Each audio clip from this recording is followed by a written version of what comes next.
Hare Krishna. Chapter 6. Putana killed. While Nanda Maharaj was returning home, he considered Vasudev's warning that there might be some disturbance in Gokula. Certainly, the advice was friendly and not false. So Nanda thought there is some truth in it. Therefore, out of fear, he began to take shelter of the Supreme Personality of Godhead.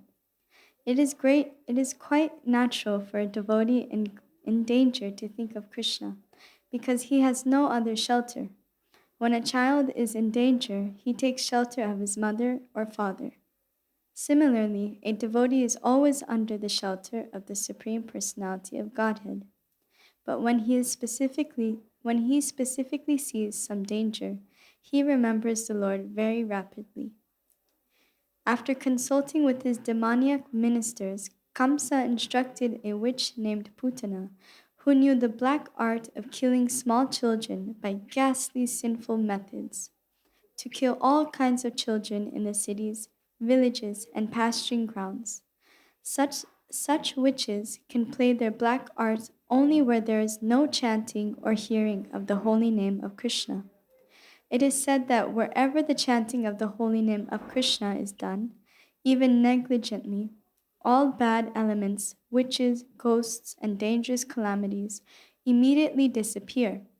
And this is certainly true of the place where the chanting of the holy name of Krishna is done seriously, especially in Vrindavan, when the Supreme Lord was personally present. Therefore, the doubts of Nanda Maharaj were certainly based on affection for Krishna. Actually, there was no danger from the activities of Putana.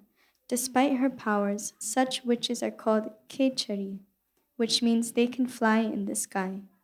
This black art of witchcraft is still practiced by some women in the remote northwestern side of India. They can transfer themselves from one place to another on the branch of an uprooted tree.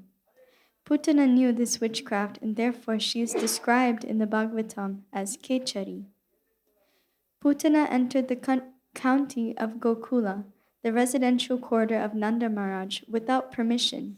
Dressing herself just like a beautiful woman, she entered the house of Mother Yashoda. She appeared very beautiful with raised hips, nicely swollen breasts, earrings, and flowers in her hair. She looked especially beautiful on account of her thin waist.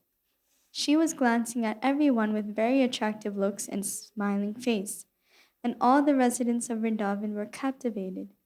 The innocent cowherd woman thought that she was the goddess of fortune, appearing in Vrindavan with a lotus flower in her hand. It appeared to them that she had personally come to see Krishna, who is her husband. Because of her exquisite beauty, no one checked her movement, and therefore she freely entered the house of Nanda Maharaj. Putana, the killer of many, many children, found a baby Krishna lying on a small bed, and she could at once perceive that the baby was hiding his unparalleled potencies, which resembled fire covered by ashes.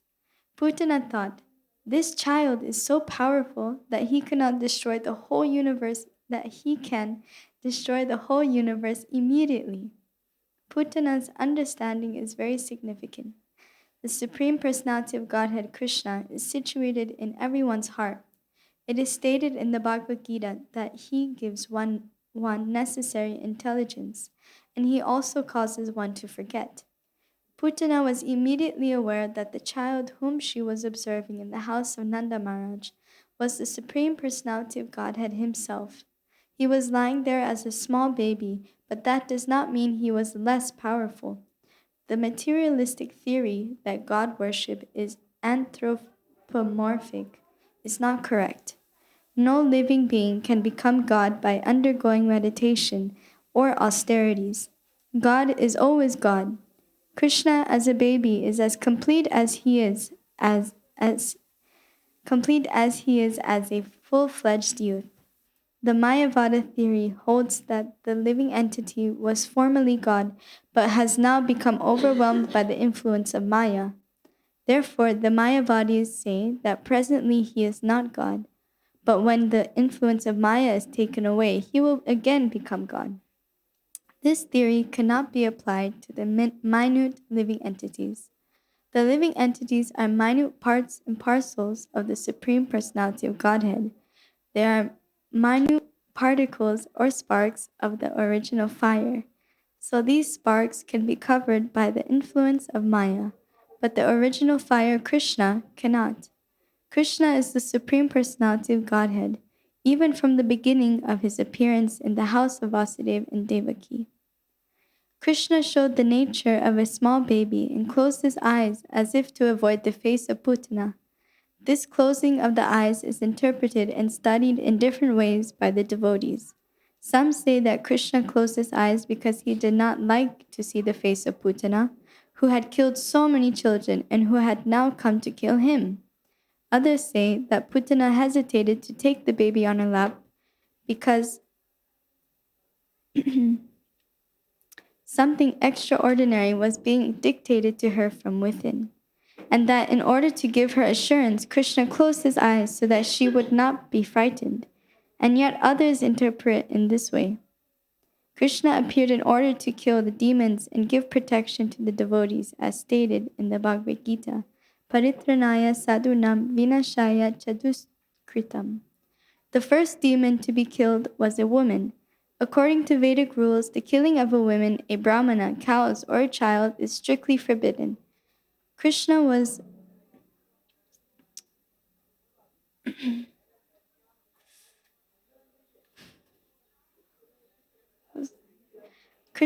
obliged to kill the demon Putana, and because the killing of a woman is forbidden, according to Vedic Sastra, he could not help but close his eyes. Another interpretation is that Krishna closed his eyes because he simply took Putana to be his nurse. Putana came to Krishna just to offer her breast for the Lord to suck. Krishna is so merciful that even though he knew Putana was there to kill him, he took her as his nurse or mother. There are 7 kinds of mothers, according to the Vedic injunction. The real mother, the wife of a teacher or a spiritual master, the wife of a king, the wife of a brahmana, the cow, the nurse, and Mother Earth. Because Putana came to take Krishna on her lap and offer her breast milk to be sucked by him, she was accepted by Krishna as one of his mothers. That is considered to be another reason he closed his eyes. He had to kill a nurse or mother. But his killing of his mother or nurse was no different from his love for his real mother or his foster mother, Yashoda. We further understand from Vedic information that Putana was also treated as a mother and given the same facility as Yashoda. As Yashoda was given liberation from the material world, Putana was also given liberation. When the baby Krishna closed his eyes, Putana took him on her lap. She did not know that she was holding death personified. If a person mistakes a snake for a rope, he dies. Similarly, Putana had killed so many babies before meeting Krishna, and she mistook him to be like them. But now she was accepting the snake that would kill her immediately. When Putana was taking baby Krishna on her lap, both Yashoda and Rohini were present. But because she was so beautifully dressed and showed motherly affection towards Krishna, they did not forbid her. They could not understand that she was a sword within a decorated case. Putana had smeared a very powerful poison on her breasts, and immediately after taking the baby on her lap, she pushed her breastly nipple within his mouth. She was hoping that as soon as he would suck her breast, he would die. But baby Krishna very quickly took the nipple in anger. He sucked the milk poison along with the life air of the demon. In other words, Krishna simultaneously sucked the milk from her breast and killed her by sucking out her life. Krishna is so merciful that because the demon Putana came to offer her breast milk to him, he fulfilled her desire and accepted her activity as motherly. But to stop her from further nefarious activities, he immediately killed her, and because the demon was killed by Krishna, she got liberation. As Krishna pressed her breast extremely hard and sucked out her very breath, Putana fell down on the ground, spread her arms and legs, and began to cry, "Oh, child, leave me, leave me." She was crying loudly and perspiring, and her whole body became wet. As she died screaming, there was a tremendous vibration on the earth and in the sky, on the upper and lower planets and in all directions, and people thought that thunderbolts were falling. Thus the nightmare of the Putana witch was over, and she assumed her real feature as a great demon. She opened her fierce mouth and spread her arms and legs all over. She fell exactly as Vitrasura did when struck by the thunderbolt of Indra. The long hair on her body was scattered all over her, on her head was scattered all over her body. Her fallen body extended up to 12 miles and smashed all the trees to pieces, and everyone was struck with wonder upon seeing this gigantic body. Her teeth appeared just like plows, and her nostrils appeared just like mountain caves. Her breasts appeared like small hills, and her hair was a vast reddish bush. Her eye sockets appeared like blind wells, and her 2 thighs appeared like 2 banks of a river.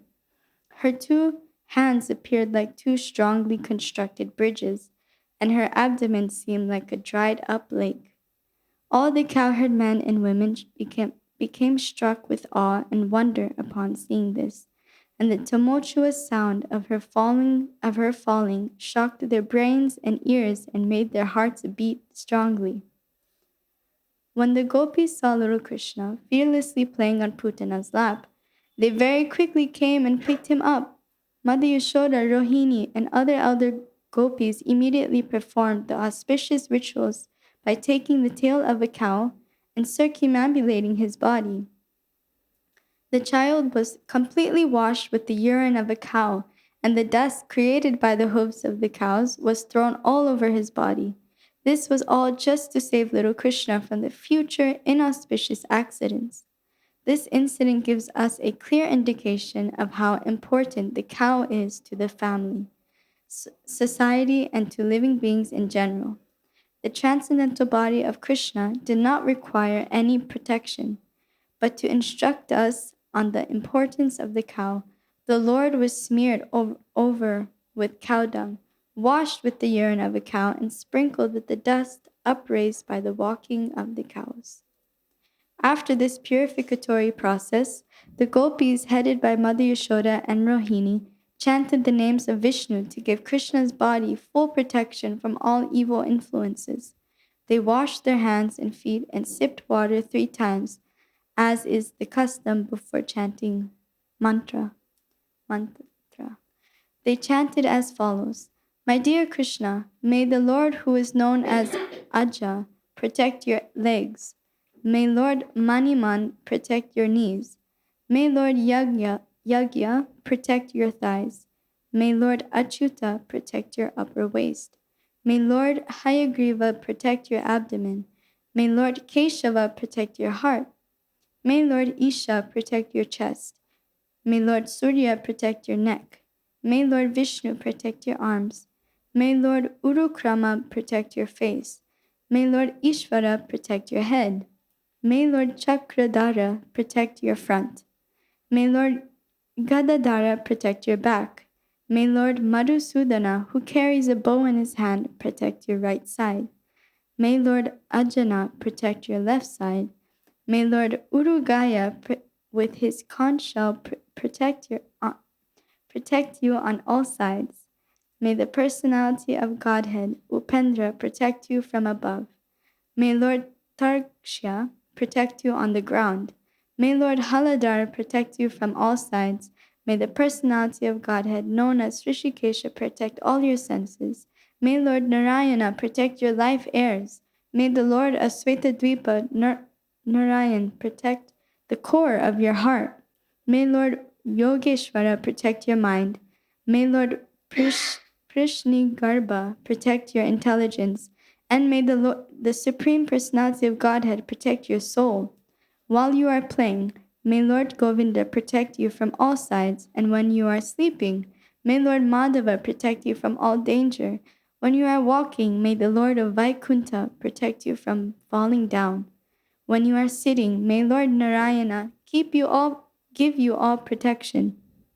And while you are eating, may the Lord of all sacrifices give you all protection.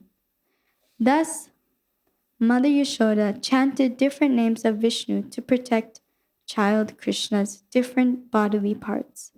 Mother Yashoda was firmly convinced that she should protect her child from different kinds of evil spirits and ghosts, namely Dakinas, Yatudanis, Kushmandas, Yakshas, Rakshasas, Vinayakas, Kotaras, Revatis, Geshtas, Putanas, Matrikas, Unmadas, and similar other evil spirits who cause persons to forget their own existence and give trouble to the life heirs and the senses. Sometimes they appear in dreams and cause much perturbation. Sometimes they appear as old women and suck the blood of small children, but no such ghosts and evil spirits can remain where there is chanting of the holy name of God. Mother Yashoda was firmly convinced of the Vedic injunctions about the importance of cows and the holy name of Vishnu. Therefore, she took all shelter in the cows and the name of Vishnu just to protect her child Krishna. She recited all the holy names of Vishnu so that he might save the child. Vedic culture has taken advantage of keeping cows and chanting the holy name of Vishnu since the beginning of history, and persons who are still following the Vedic ways, especially the householders, keep at least 12 cows and worship the deity of Lord Vishnu, who is installed in their home. Persons who are advancing in Krishna consciousness should take instruction from this pastime and also be very interested in cows and the holy name of Vishnu. The elder gopis of Vrindavan were so absorbed in affection for Krishna that they wanted to save him, although there was no need to, for he had already protected himself. They could not understand that Krishna was the Supreme Personality of Godhead playing as a child. After performing the formalities to protect the child, Mother Yashoda took Krishna and let him suck her breast. When the child was protected by Vishnu mantra, Mother Yashoda felt that he was safe. In the meantime, all the cowherd men who had gone to Mathura to pay tax returned home and were struck with wonder at seeing the gigantic dead body of Putana. Nanda Maharaj recalled the prophecy of Vasudev and considered him a great sage and mystic yogi. Otherwise, how could he have foretold an incident that happened during his absence from Vrindavan? After this, all the residents of Vraja cut the gigantic body of Putana into pieces and piled it up with wood for burning. When all the limbs of Putana's body were burning, the smoke emanating from the fire created a good aroma of aguru. This aroma was due to her being killed by Krishna. This means that the demon Putana was washed of all her sinful activities and attained a celestial body. Here is an example of how the Supreme Personality of Godhead is all good. Putana came to kill Krishna, but because he sucked her milk, she was immediately purified and her dead body attained a transcendental quality. Her only business was to kill small children. She was only fond of blood, but in spite of being envious of Krishna, she attained a salvation because she gave her milk to him to drink. So what can be said of those who are affectionate to Krishna in the relationship of a mother, who with great love and affection always serve him, the Supreme Personality of Godhead and the Supersoul of every living entity? It is concluded, therefore, that even a little energy expanded in the service of the Lord gives one immense transcendental profit. This is explained in the Bhagavad-Gita. Svalpam apyasya dharmasya trayate mahato bhayat. Devotional service in Krishna consciousness is so sublime that even a little service rendered to Krishna, knowingly or unknowingly, gives one the greatest transcendental benefit. The system of worshipping Krishna by offering flowers from a tree is also beneficial for the living entity who is confined to the bodily existence of that tree. When flowers and fruits are offered to Krishna, the tree that bore them also receives much benefit indirectly. The archana process, or worshipping procedure, is therefore beneficial for everyone. Krishna is worshipable by great demigods like Brahma and Lord Shiva, and Putana was so fortunate that the same child Krishna played in her lap as a little child. The lotus feet of Krishna, which are worshipped by great sages and devotees, were placed on the body of Putana. People worship Krishna and offer him food with great reverence and devotion, but automatically he sucked the milk from the body of Putana. Devotees therefore prayed that if simply by offering something as an enemy, Putana got so much benefit, then who can measure the benefit of worshipping Krishna in love and affection? Therefore, only Krishna should be worshipped for so much benefit awaits the worshipper. Although Putana was an evil spirit, she gained elevation just like the mother of the Supreme Personality of Godhead. It is clear that the cows and the elder gopis who offered milk to Krishna were also elevated to the transcendental position. Krishna can offer anyone anything, from liberation to anything materially conceivable. Therefore, there cannot be any doubt of the salvation of Putana, whose bodily milk was sucked by Krishna for such a long time. And how can there be any doubt about the salvation of the gopis, who were so fond of Krishna? Undoubtedly, all the gopis, cowherd boys, cows, and everyone else who served Krishna in Vrindavan with love and affection were liberated from the miserable condition of material existence. When all the inhabitants of Vrindavan smelled the good aroma from the smoke of the burning Putana, they inquired from each other, "Where is this good fragrance coming from?" And while conversing, they came to understand that it was the fumes of the burning Putana.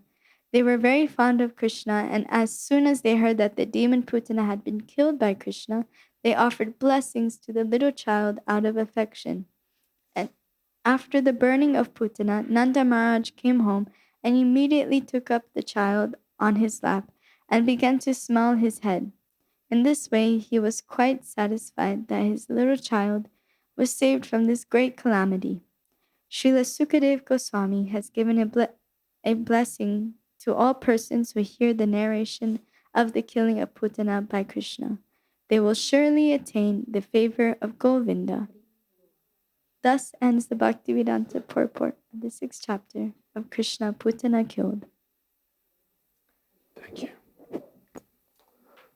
Om Jnana Timirantasya Gyananjana Shalakaya Chakshurmilitam Jena Tasmai Shri Gurave Namah Shri Chaitanya Manobhistam Sthapitam Jena Bhutale Swayam Rupakada Mahyam Dadhati Shapadantikam Vandehang Shri Guru Shri Jatapadakamanam Shri Gurun Vaishnavamscha Shri Rupam Sagrashatam Sahagana Raghunatam Vitam Stam Sadivam Sadvaitam Savatutam Parijana Sahitam Krishna Chaitanya Devam Shri Radha Krishna Padan Sahagana Lalita Sri Vishakhan Vitamscha Hey Krishna Karuna Sindhu Deen Bandho Jagatpate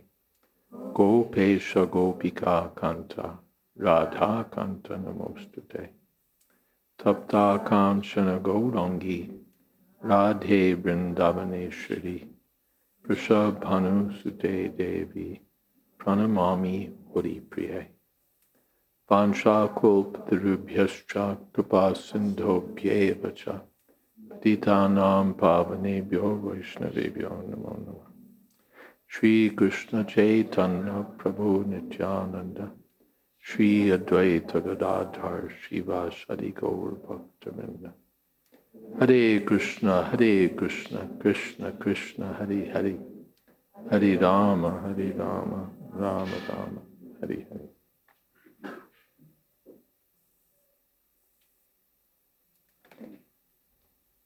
So Nanda Maharaj is returning home.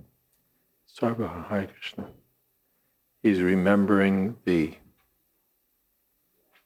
words of Vasudeva that better to get back to Gokul right away. Something may be happening there. And out of fear, he was taking shelter of Krishna. And Prabhupada comments that this is the natural impulse, the natural nature. This is the nature of devotee when, just as a child clings to the parent when there's danger, so the devotee seeks the shelter of Krishna. And Prabhupada says that devotee is always under Krishna's shelter, but when he specifically sees some danger, he remembers the Lord very rapidly.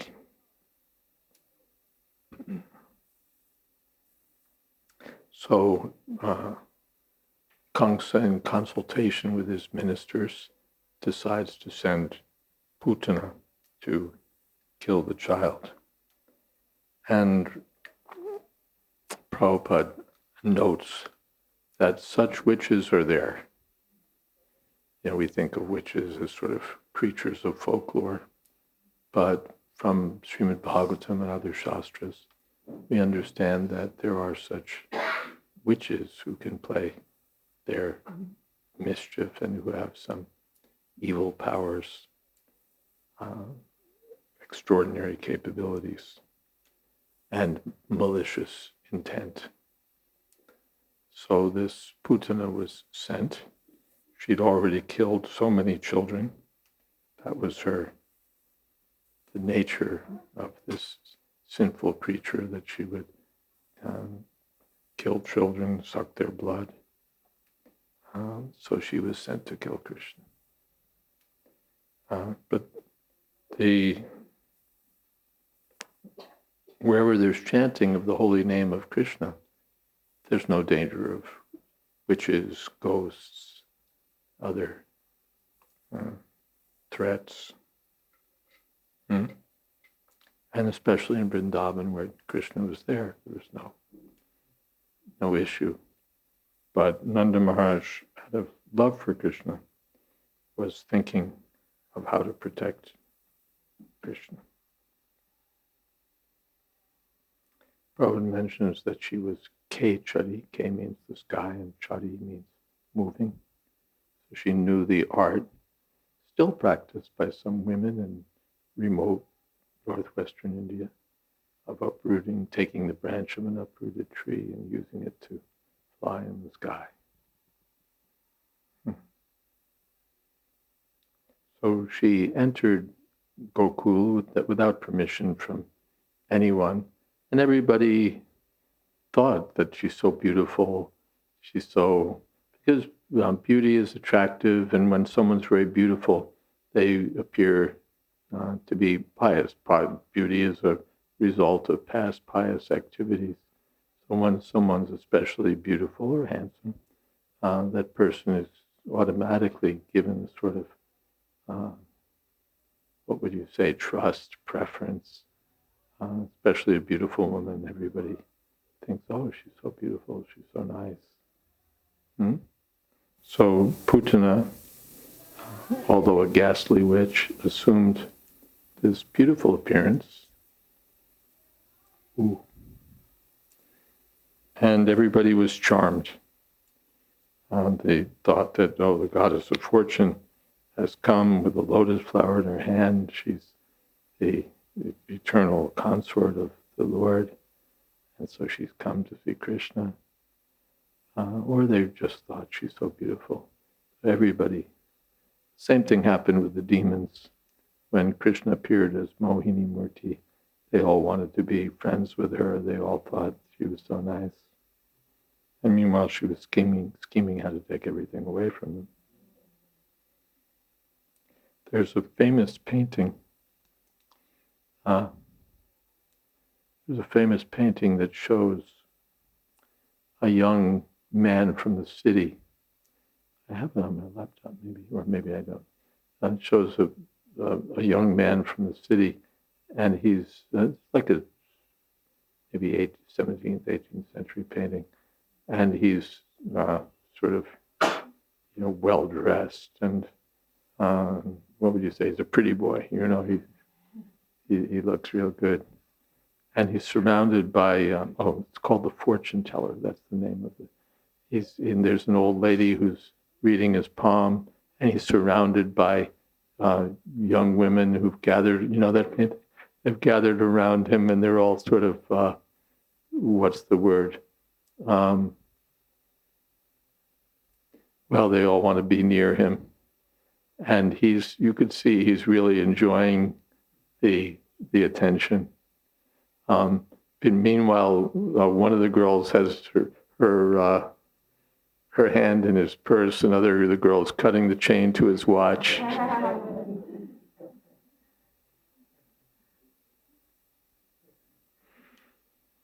Did you find it?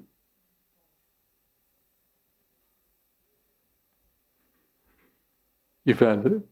Yeah. Maybe you want to put it in front of one of the cameras.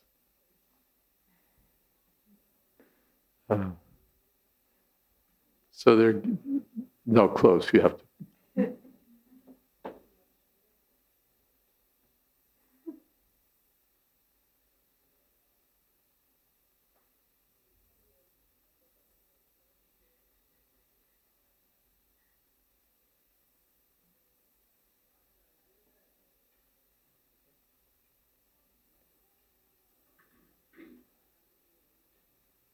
Anyway,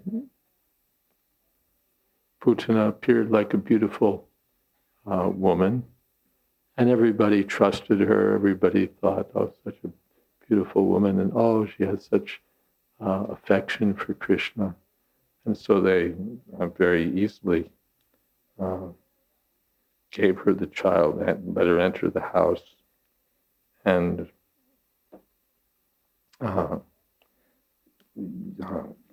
can I give the child on my breast? Oh, yes. But she saw that Krishna, there was something dangerous about this child. He's so powerful.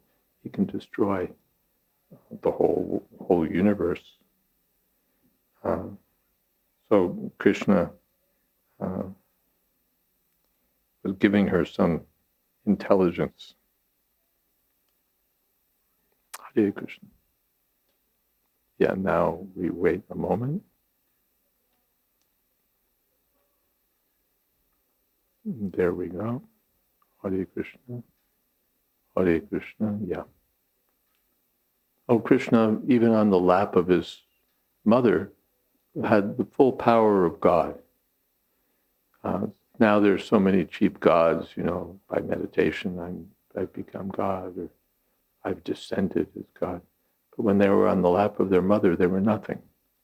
They had no potency. So that's different from Krishna. When he was just a child, he lifted Govardhan Hill. When he was just an infant, he killed the Putana Rakshasi. It's called Ekaras. Elsewhere we read in Bhagavatam that his nature doesn't change. When we change our body, our capabilities change. A child doesn't have the same capabilities as a young man. Old man doesn't have the same powers as a young man. But Krishna always has full powers. He doesn't gain them by undergoing tapasya. He's always the Supreme Personality of Godhead. So then Putana's there and Krishna closes his eyes. And Prabhupada gives us several different interpretations given by different commentators. Some say he closed his eyes because, he's playing like a baby. Babies go to sleep, they close their eyes. And some say that he closed his eyes because he didn't want to see this terrible witch. And some say he closed his eyes because he would have to kill a woman, which is, again, and that's the first demon that he had to kill, was a woman, and killing women is forbidden. So he closed his eyes. So, and some say closed his eyes because he took her to be his mother or his nurse, so everything's fine. And Prabhupada cites a verse. What is that? Adamata Guru Patni Brahmani Rajapatnika Tenu Tatri Tata Prithvi. There are 7 mothers.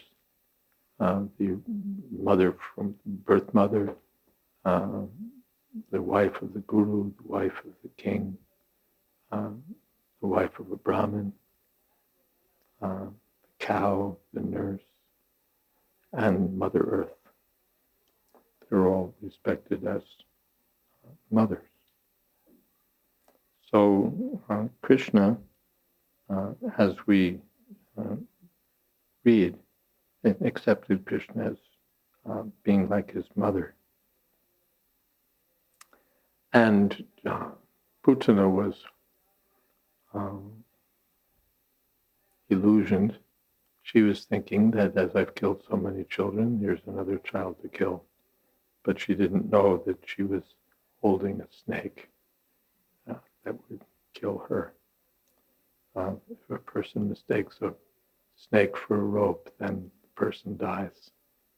So she did that. She thought that Krishna was just another child. But that wasn't so. So Putana was a sadhvi. She's in the verse in 3rd canto. A sadhvi, dishonest. And she came on like a beautiful mother with so much affection, but her real intention was to kill the child. And she'd smeared poison on her breast, and her idea was, when the child sucks, he'll die. And that was her intention. But Krishna is so kind that he sucked her breast, but also sucked out her life. And then Putana fell to the ground, revealing her true ghastly form.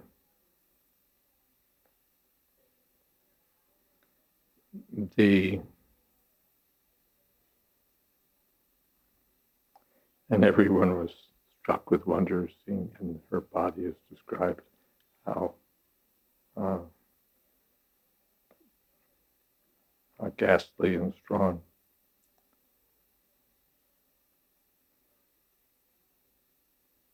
And Krishna is just playing on her lap, this ghastly demon's witch's lap.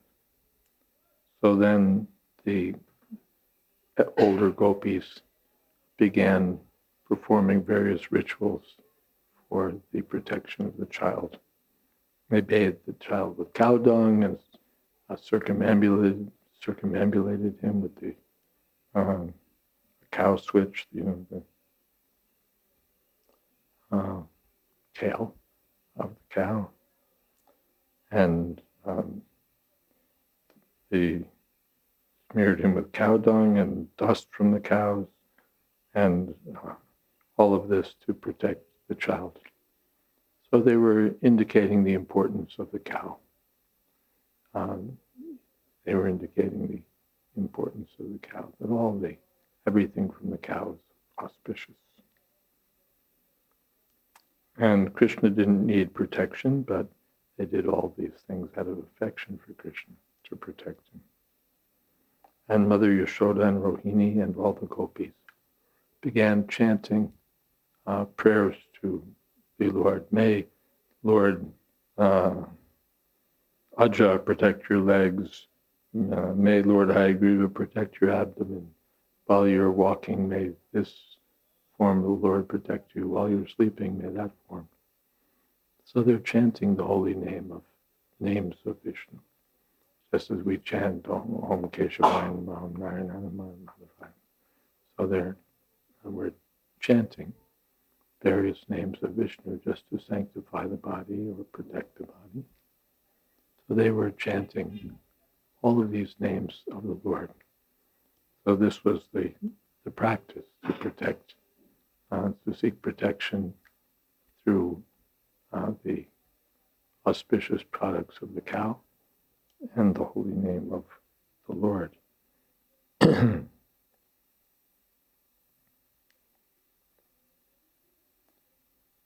And Yashoda was convinced that by these measures, she would protect the child from all kinds of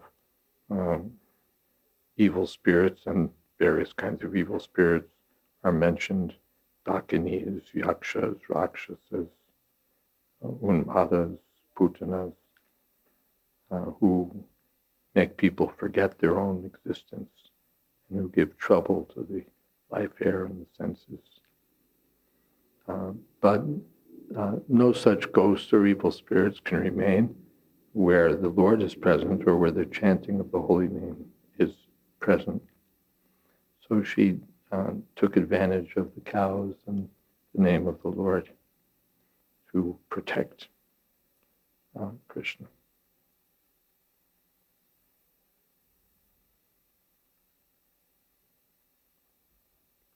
Of course, they didn't need to protect him. He'd already protected himself. He'd already killed the Putana Rakshasi. But still, they did all of these things out of love for him. Meanwhile, the cowherd men who'd gone to Mathura to pay the taxes came back, and along the way they saw this gigantic dead body of Putana. And Nanda Maharaj remembered Vasudev's prophecy. Oh, he's astonishing, he's such a mystic. And then all the Brajbasis cut the body into pieces. They do this still when they kill a snake. First they kill the snake and then they hack it up and burn it. Sometimes it's said, right, that the snake can come back to life and take revenge. So they hack it up and burn it. So they did that with Putana. They hacked up the body and burned it. And then it was surprising that from the dead body came this very pleasing fragrance of a guru, which indicated that her body had been purified by contact with Krishna. That was Krishna's mercy. Krishna is Suridam Sarvabhutanam. He's the best friend of all living entities. So his killing is as good as his protection. Paratranaya sadhunam vinashaya tradishkutam. But even the vinashaya tradishkutam function is beneficial. Anyone killed by liberation, by Krishna, gets liberation. And specifically because Krishna had treated her, because she treated him like a mother, he reciprocated and accepted her as being like a mother. And it said that she attained a position similar to that of Yashoda Mai. In the third canto, there's a prayer: why should I take shelter of anyone other than Krishna, who is so merciful? Aho Bhakti, what is that? Kalakutam, then the rest? You don't remember. Oh Bhakti. Sadvi.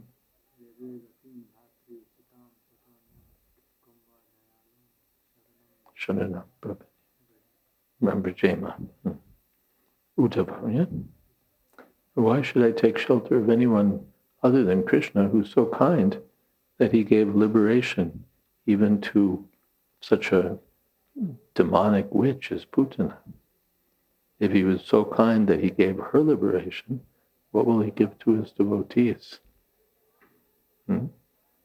If he's so kind even to those who are approaching him to kill him, how kind would he be to a devotee like Yashoda or to the residents of Vrindavan or any devotee who takes shelter of him?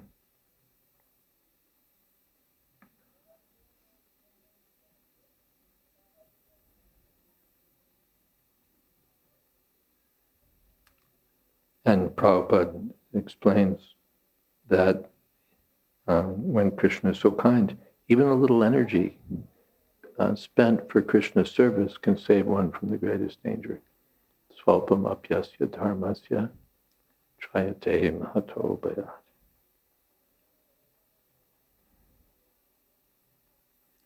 And people worship Krishna. They perform various functions of deity worship to serve the Lord. But here,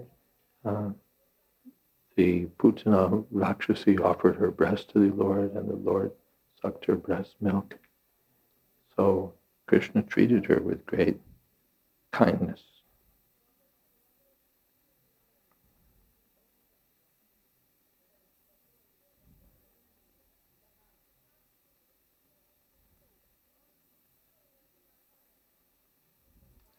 So then the Brajvasis, after they heard that Putana had been killed by Krishna, they affectionately blessed the little child.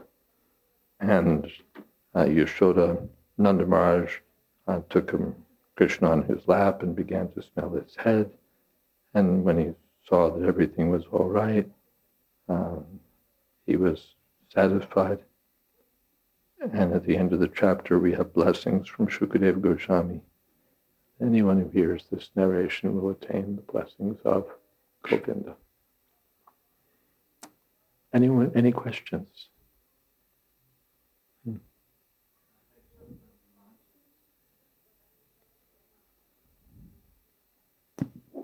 Hare Krishna Param Guru Maharaj.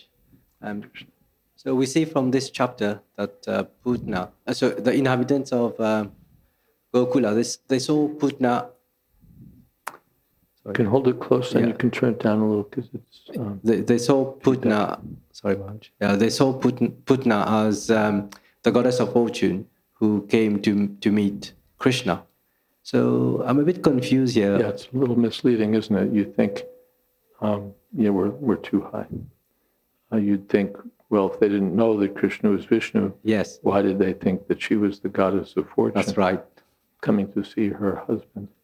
And Yoga Maya should maybe, conceal. Yeah, Yoga Maya comes into play, sometimes to reveal, sometimes to conceal. My guess is that this is a comment from the Acharyas. Let's see.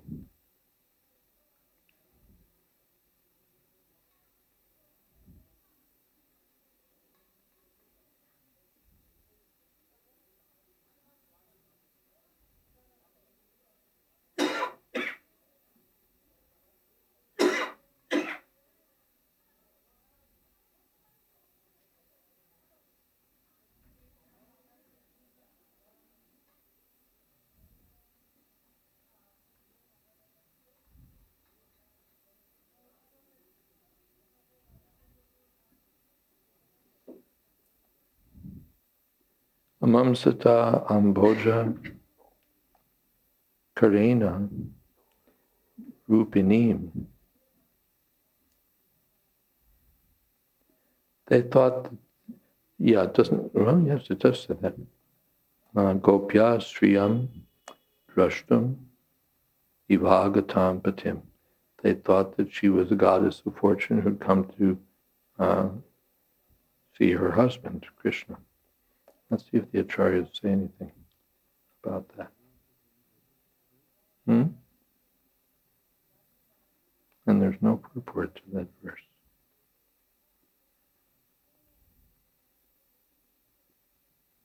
Um, 10, 6, 5. See if there's something from this side.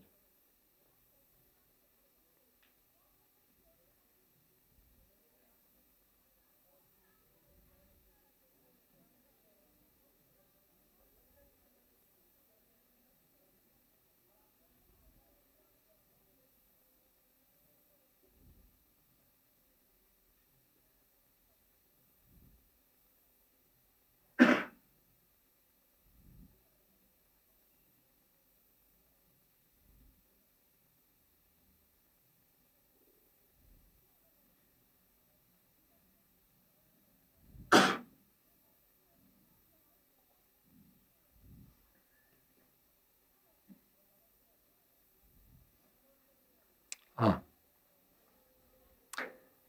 Chakravarti comments that she must have come to see her husband. They thought that she must be a goddess of fortune. She must have come to see her husband, Narayan, the Ishtadev of Nanda Maharaj. And Nanda Maharaj would have had a deity of Narayan, so they thought, well, she's the,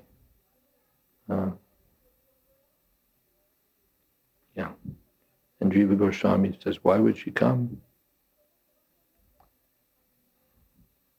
She seemed to be looking for her husband, looking, or to bless some pious person who had taken shelter of her. But that person was Krishna, so she couldn't be stopped from approaching him.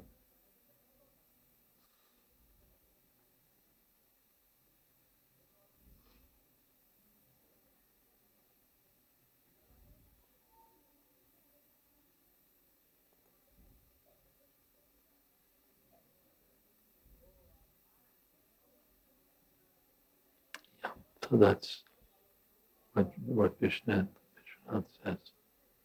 Otherwise, there can always be this sort of bewilderment in the Brajbasis, as you said, by the actions of Yogamaya. Yes, Sarva. Prabhu. Putana had a very intense exchange with Krishna, like in Kamsa had great enmity towards Krishna, was very meditating on Krishna a lot. So I couldn't follow. Yeah. Just in a similar way that Kamsa was very intensely had enmity towards Krishna. Putana seemed to have an intense, plan to kill him. And she was meditating on Krishna very intensely. So it's not surprising she got purified. Yeah, even before being killed by Krishna, she would have been so benefited because she's thinking of Krishna, even though with enmity, as Kamsa was thinking of Krishna with enmity. Of course, Prabhupada comments that this was not Krishna consciousness in the true sense because it wasn't favorable. It was pratikul, not unequal, unfavorable, not congenial. But still, somehow or other, she's thinking of Krishna. And it's mentioned, what is that, payat, krodhat. If someone thinks of Krishna because of fear, because of anger, because of any reason, they become fortunate. Nice observation. The question follows is, if someone is envious or has intense negative feelings towards a devotee of Krishna, it seems like generally Krishna would punish that person. But is there any benefit for someone to be intensely thinking of a devotee, even negatively, because that devotee is pure in a certain way by being a devotee of Krishna? It can be taken that way in one sense. Yes, thinking of a devotee, even if inimically, so there's some benefit in that. But on the other hand, Krishna easily forgives offenses to himself, but he's not tolerant of offenses to the devotees. He's not tolerant of offenses to devotees. So if you're going to be envious or inimical, better to be inimical toward Krishna than to Krishna's devotees.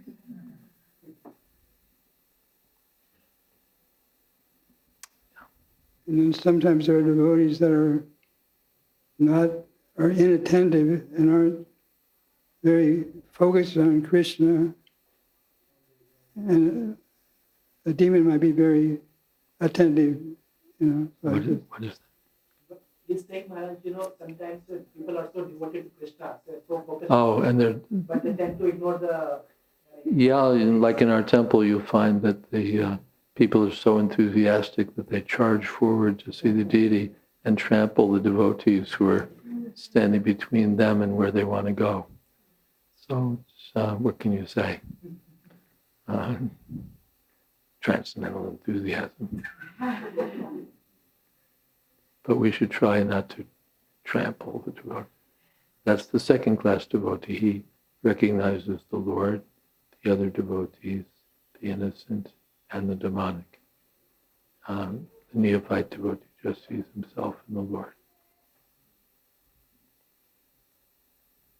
In these days, they don't see the Lord directly. They see him in the screen of their cell phone.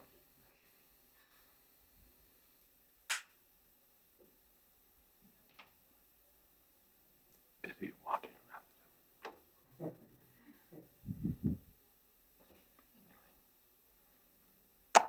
Thank you. Yes.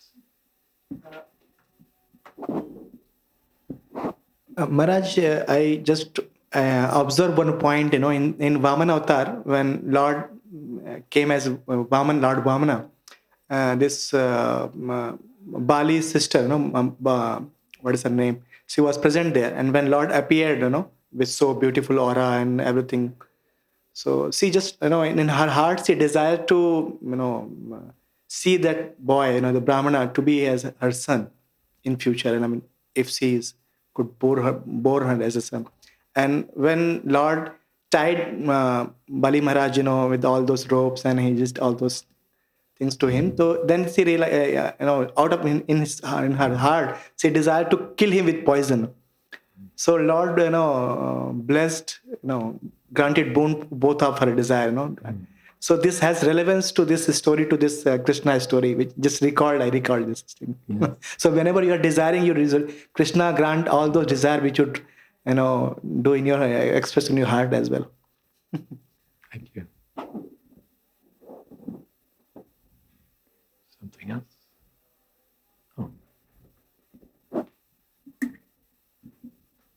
Hare Krishna. Thank you so much, Maharaj, for explanation, and also Paramani for a wonderful reading. So it is mentioned, and in quote, it is said that whenever the chanting of the holy name of Krishna is done, even negligently, all bad elements, and it's described that it's all disappeared. And of course, then it's later on mentioned if it's done seriously, like especially like in Vrindavan, then later on it's mentioned that especially if it's done seriously, like in Vrindavan. But we can see that, all these creatures, they do come. It's like the saying is the best of the devotees, they're here in Vrindavan, the best among the demons, they're also here. And even in the temples, like we know, like many accidents when, those creatures, they rise. So why is that? Well, as far as Krishna's pastimes, there's no danger to Krishna, but the demons are invited for fun. Krishna has some adventures that he wants to perform, and so the demons are allowed so that these leelas can take place. Otherwise, they can't cause any real trouble in Vrindavan. And that's seen that they can make a show, but then Krishna dispatches them. As far as modern-day Vrindavan, things may happen. The acharyas explain that there's like a covering over the surface of Vrindavan. And so when we see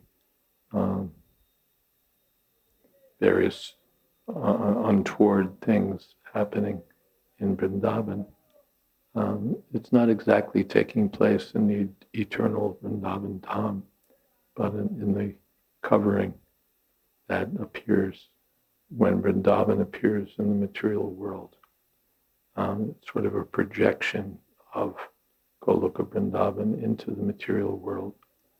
And because it's appearing in the material world, there's some superficial appearance of disturbances and, what would you say, infelicities of various kinds. But that's, the devotees see the inner Vrindavan. Okay? Something else?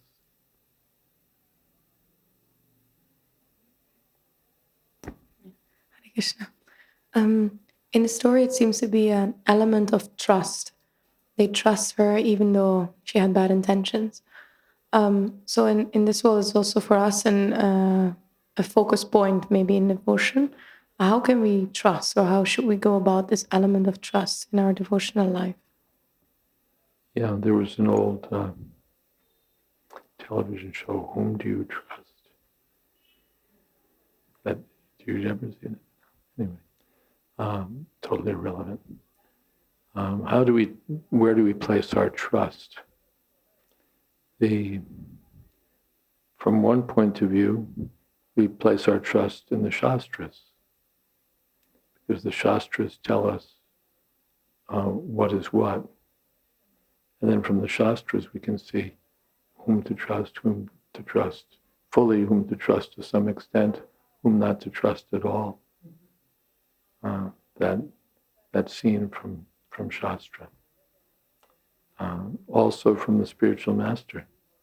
When we were here with Srila Prabhupada in Vrindavan, it was very easy for us to think that all the Brajbasis are wonderful, and various personalities associated with various institutions might be really wonderful association, or that various sadhus would be wonderful to hear from and take instruction from.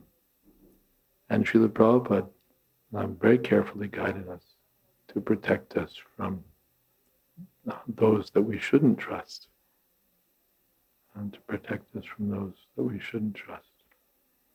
So we take direction from Shastra, we take direction from the spiritual master.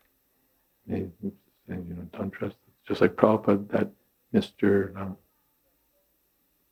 In probably Lilamrita, he's called Mr. Pain. Mr. Pain. No, he's called Mr. Price, isn't it? But his actual name was Payne, P-A-Y-N-E. His name was changed to protect the guilty. So Mr. Payne appeared to be a very sincere man who wanted to help the devotees. But Prabhupada could see he was a cheater. And he warned the devotees, don't trust this man. Don't give him any money.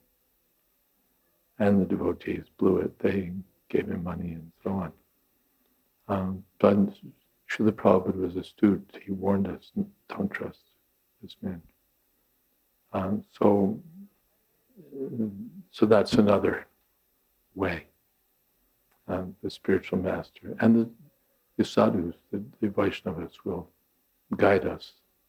I remember when I was just brand new in the society, there was a devotee who would always find me out and talk to me about this and talk to me about that and talk to me about this and talk to me about that.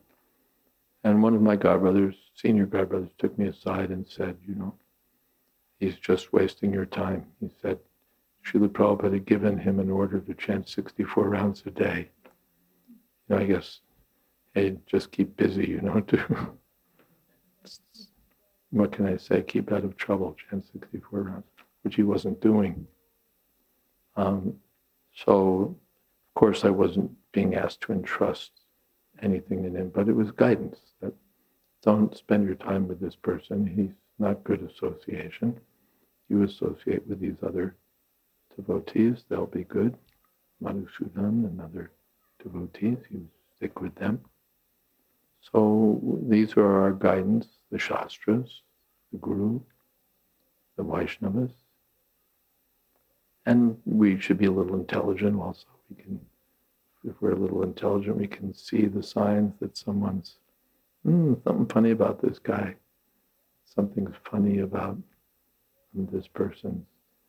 Or we know what's funny, they're just flattering us and they must have something up their sleeve, as they say.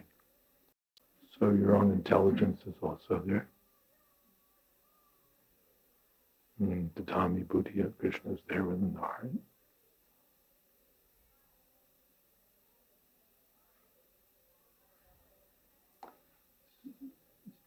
Anything else? Yes. No? Yes.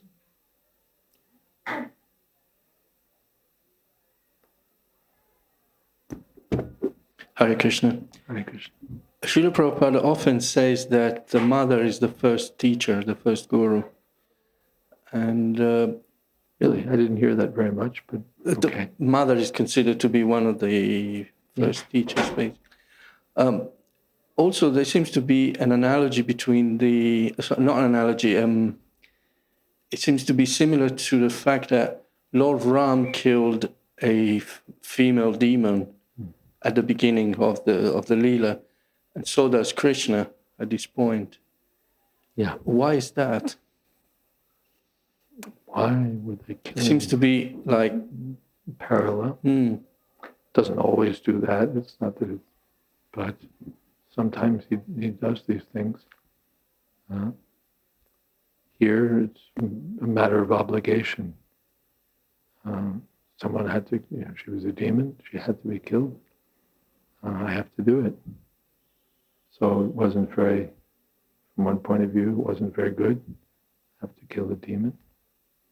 Or I have to kill a Brahmin, and so on. Or I have to kill a cow. That happened with the Aristasura. He killed a bull. So sometimes in his pastimes, these things go on. And Krishna has to do it. Also, it indicates that Krishna is independent of all the rules. If I kill a woman, then that's bad. Krishna kills a woman, he'll write a book about it. So that's Krishna. He's not under the rules of ordinary, all the things, so many things Krishna does that are totally contrary to the rules of ethics, proper behavior, morality, and so on.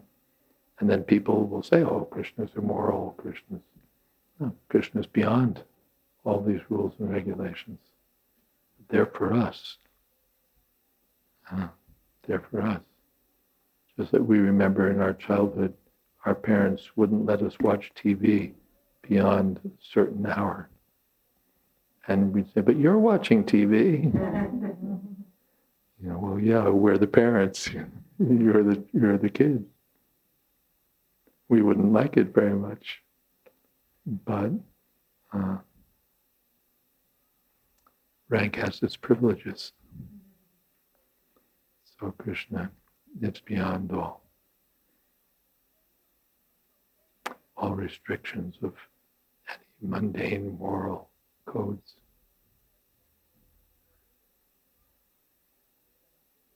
There was a question over here, yes.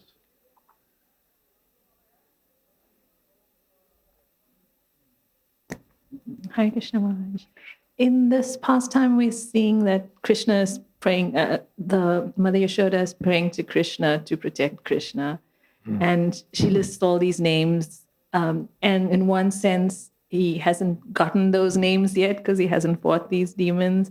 I recently learned in Srimad Bhagavatam class that he only got, the first time he was called Govinda was after Suravi and Indra came and were begging forgiveness after Govardhan pastime. And I was just wondering if you had anything to say about that. These names are all given at some particular time after Krishna performs a pastime. So how is Yashoda chanting these names? They're eternal names of the Lord. Now, even before these pastimes, just like the conch shell is given to Krishna at a certain point, his bow is given to him at a certain point, but it's this eternal paraphernalia. The goddess of fortune appears from the ocean of milk at a certain point, becomes his consort, but she's his eternal consort. So all of these names are eternally Krishna's names, and at a certain point he appears and performs these pastimes and fulfills them. Okay.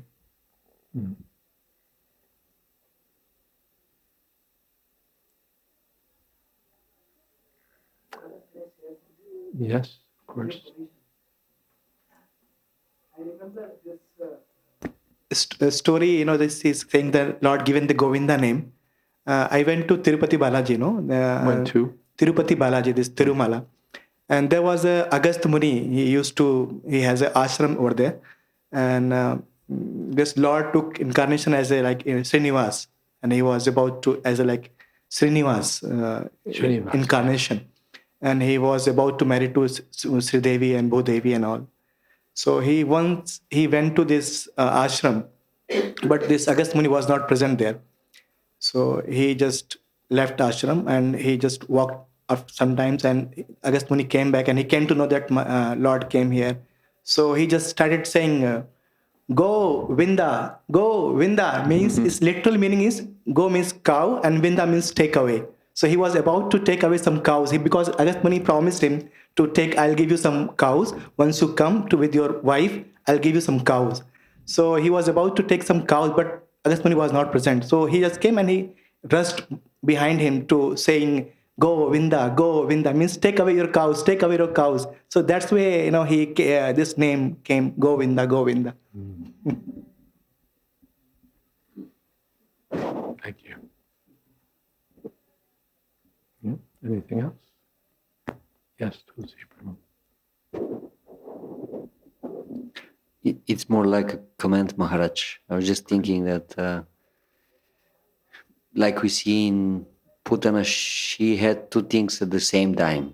Some attraction to Krishna, to his beauty, but at the same time, she wanted to do something impure.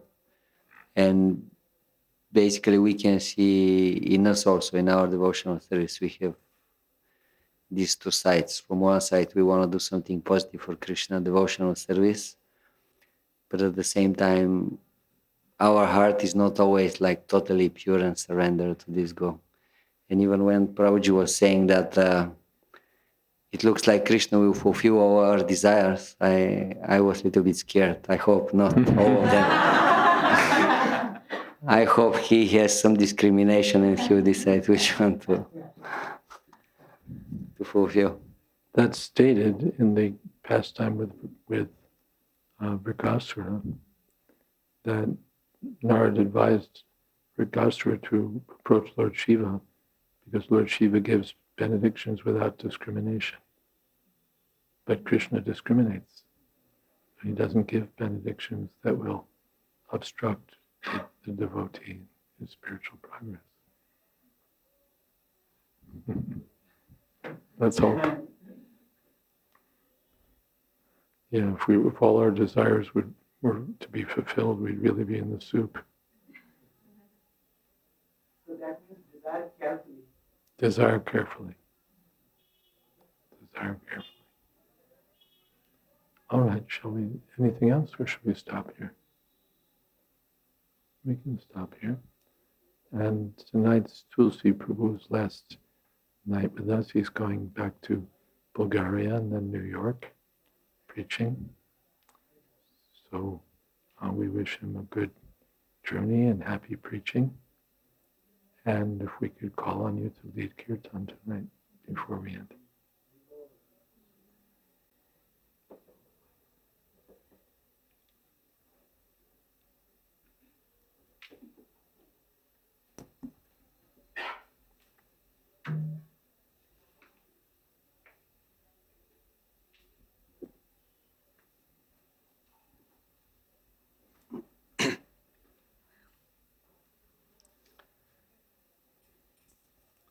Hare Krishna, Hare Krishna,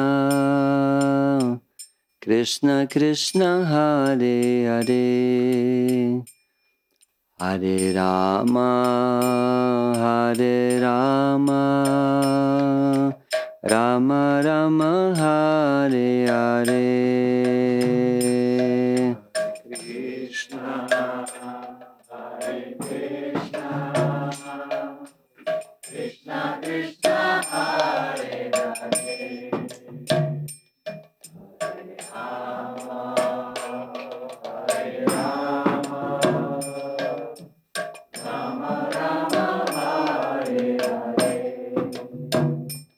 Hare Krishna, Hare Krishna, Krishna Krishna, Hare Hare, Hare Rama, Hare Rama, Rama Rama, Hare Hare.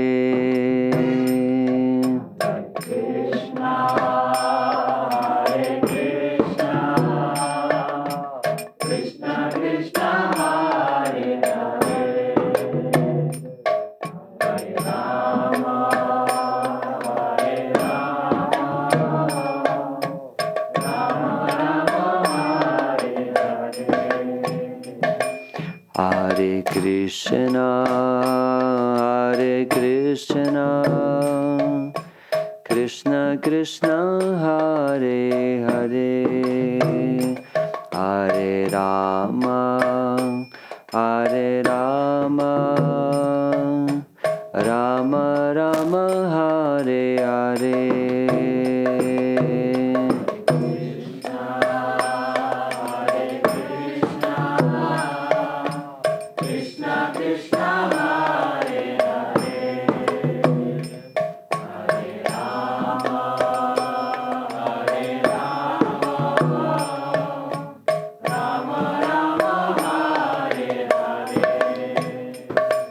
Hare Krishna, Hare Krishna, Krishna Krishna, Hare Hare, Hare Rama, Hare Rama, Rama Rama, Hare Hare.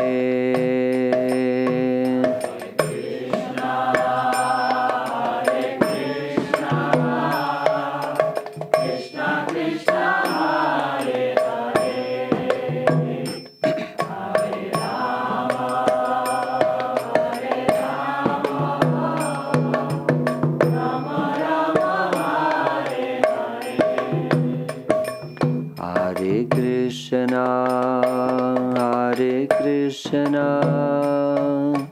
Krishna Krishna, Hare Hare, Hare Rama, Hare Rama, Rama Rama, Hare Hare.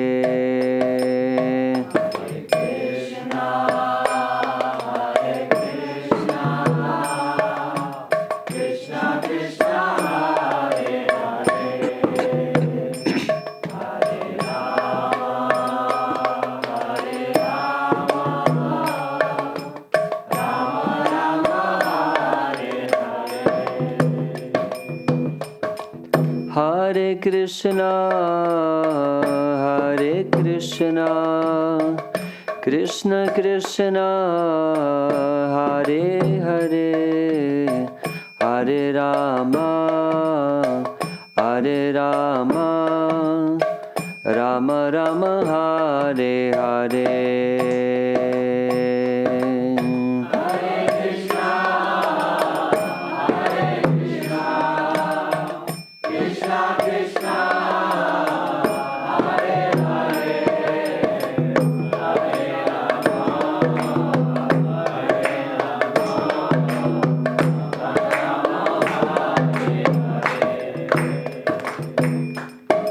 Hare Krishna, Hare Krishna, Krishna Krishna, Hare Hare, Hare Rama, Hare Rama, Rama Rama, Hare Hare.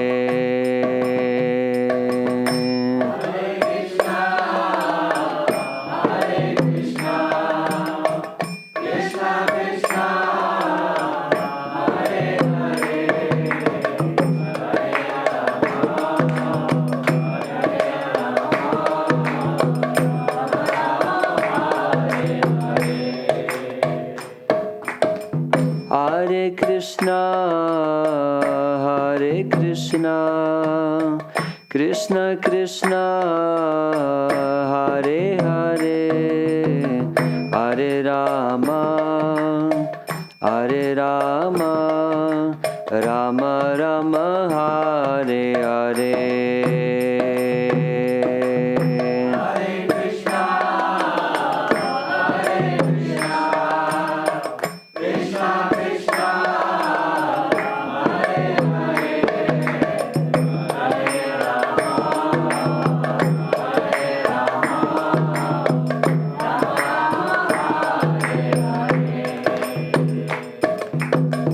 Hare Krishna, Hare Krishna, Krishna Krishna, Hare Hare, Hare Rama, Hare Rama, Rama Rama, Hare Hare.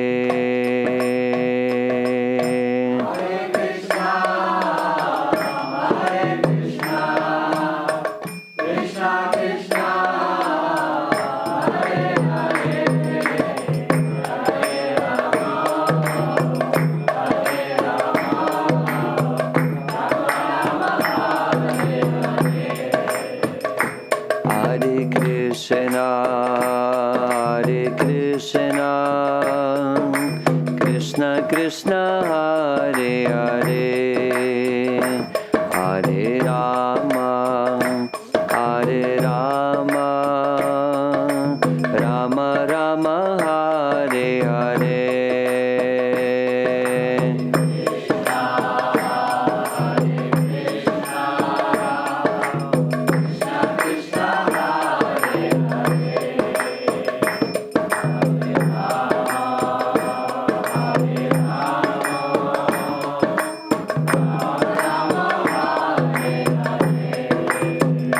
Hare Krishna, Hare Krishna,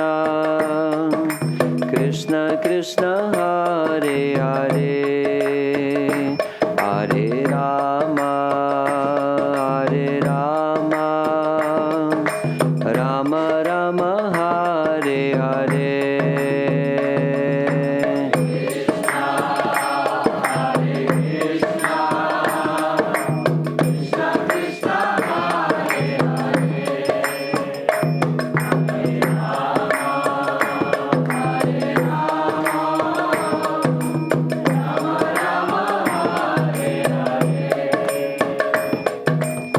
Hare Krishna, Hare Krishna, Krishna Krishna, Hare Hare, Hare Rama, Hare Rama, Rama Rama, Hare Hare.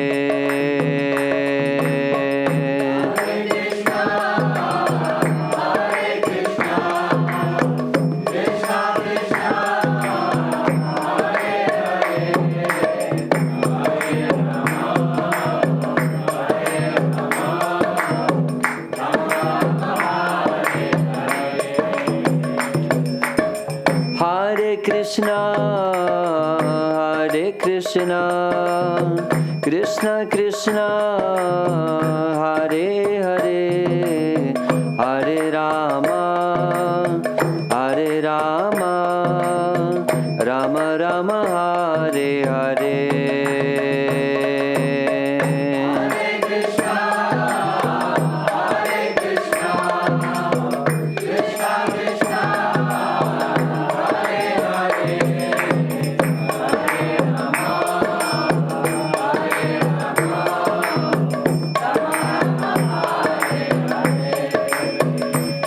Hare Krishna, Hare Krishna, Krishna Krishna, Hare Hare, Hare Rama, Hare Rama, Rama Rama, Hare Hare.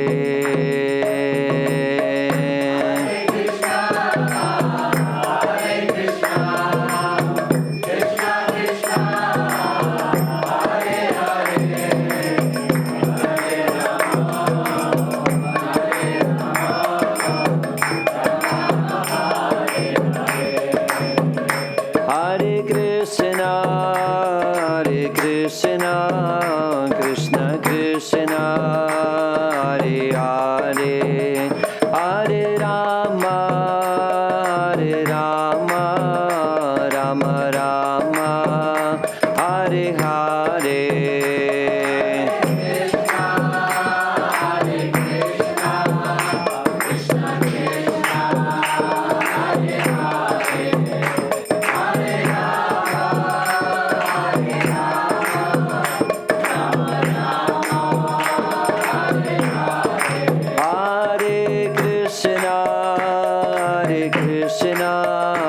Krishna Krishna, Hare Hare, Hare Rama, Hare Rama, Rama Rama, Hare Hare.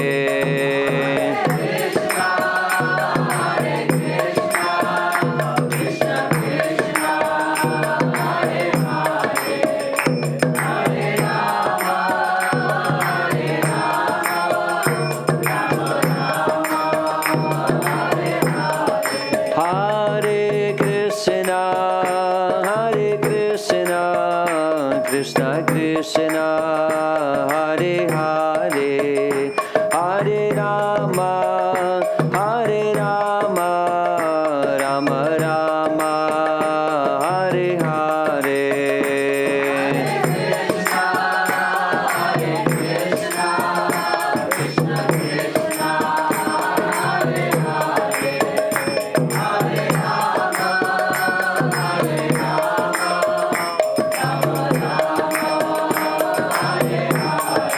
Hare Krishna, Hare Krishna, Krishna Krishna, Hare Hare, Hare Rama, Hare Rama, Rama Rama, Hare Hare.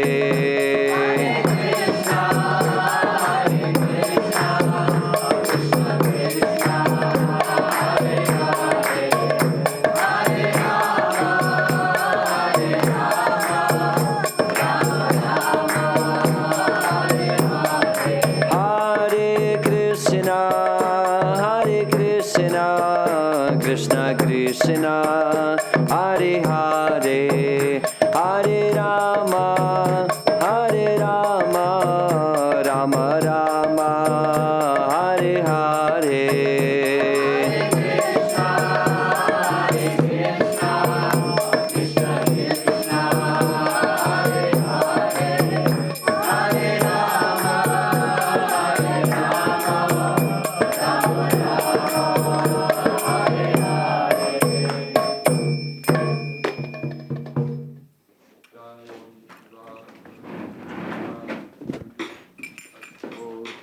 Shri Srimad A.C. Bhakti Vedanta Swami Maharaj Prabhupada Ki Jai, Ananta Koti Vaishnava Vrinda Ki Jai, Namacharya Srila Haridas Thakur Ki Jai, Prem Se Kaho Shri Krishna Chaitanya Prabhu Nityananda, Shri Advaita Gadadhar Shivasari Gaur Bhakta Vrinda Ki Jai, Sri Sri Radha Krishna Gop Gopinath, Sham Kun Radha Kuni Giri Govardhan Ki Jai, Vrindavan Dham Ki Jai, Navadip Dham Ki Jai, Jagannath Puri Ki Jai, Ganga Mai Ki Jai, Jamana Mai Ki Jai, Tulsi Devi Ki Jai, Bhakti Devi Ki Jai, Samaveta Bhakta Vrinda Ki Jai. All glories to the assembled devotees.